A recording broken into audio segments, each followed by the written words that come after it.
இன்று கடலூர் ஒருங்கிணைந்த மாவட்டம் சார்பாக அம்பேத்கர் அவர்களுடைய புகழை கெடுக்கின்ற வகையிலே அமித்ஷா அவர்கள் பாராளுமன்றத்தில் பேசிய பேச்சை கண்டிக்கின்ற வகையிலே அவர்கள் மன்னிப்பு கோர வேண்டும், அவர் பதவி விலக வேண்டும் என்ற இரு கோரிக்கைகளை வைத்து அண்ணல் அம்பேத்கர் புகழை வாழ்வாங்கு வாழ வைக்கின்ற காங்கிரஸ் கட்சியின் சார்பாக இன்று ஒருங்கிணைந்த கடலூர் மாவட்டம் சார்பாக குடியரசுத் தலைவர் அவர்களுக்கு நம்முடைய மாவட்ட ஆட்சித் தலைவரிடம் மனு கொடுத்தோம்.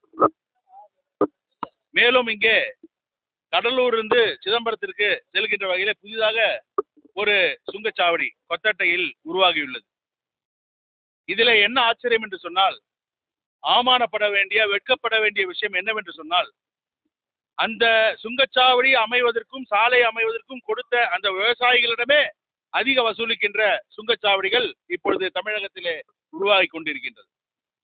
மகாராஷ்டிரா தமிழகத்தை விட பரப்பளவிலே பெரிய மாநிலம், மிகப்பெரிய நீள சாலைகள், நிறைய கிலோமீட்டர்ஸ் கொண்ட நேஷனல் ஹைவே மகாராஷ்டிராவில் இருக்கிறது.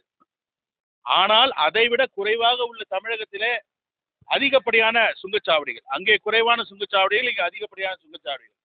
சுங்கச்சாவடி சுங்க சாலை என்றால் என்ன?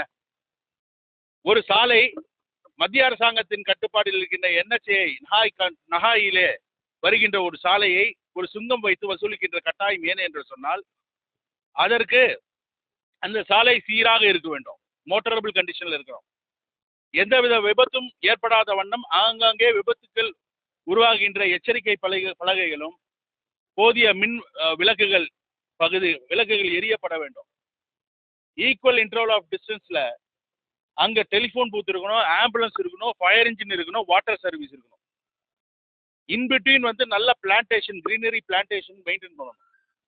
இதெல்லாம் எந்த சாலை சிறப்பாக செயல்பட்டு கொண்டிருக்கிறதோ வைத்திருக்கிறார்களோ அந்த கான்ட்ராக்ட் டோல் வசூலிக்கலாம்.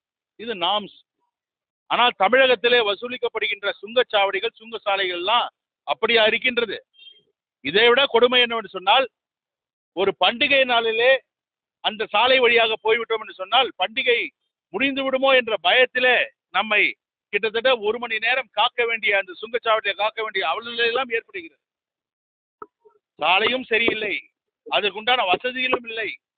சாதாரண சாலை, ஒரு அரசாங்க சாலை இருந்தால், நான் எனக்கு ஒரு இதய நோயாளி என்று இருக்கிறார் சொன்னால் அவர் சாதாரண சாலையில, அரசாங்க சாலையில போகலாம்.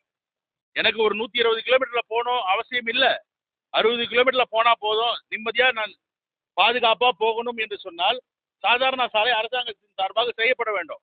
அதை விடுத்து அதையும் பிரைவேடைசேஷன், தனியார் மயமாக்கி தனியார் ஒரு கான்ட்ராக்டரிடம் கொடுத்து 15 வருடம் 20 வருடமாக டோலை வசூலிக்கிறார்கள் சொன்னால் டே லைட் ராபரி, பகல் கொள்ளை தான் நடைபெற்று கொண்டிருக்கிறது. இதை எதிர்த்து காங்கிரஸ் கட்சியின் சார்பாக ஆங்காங்கே குரல் கொடுத்துகின்றோம், பாராளுமன்றத்திலும் சொல்கின்றோம். மீண்டும் பெரிய பெரிய புரட்சிகளும் போராட்டங்களும் இந்த டோலை எதிர்த்து இருக்கும் என்பதனை இந்த நேரத்தில் தெரிவித்துக் கொள்கிறேன்.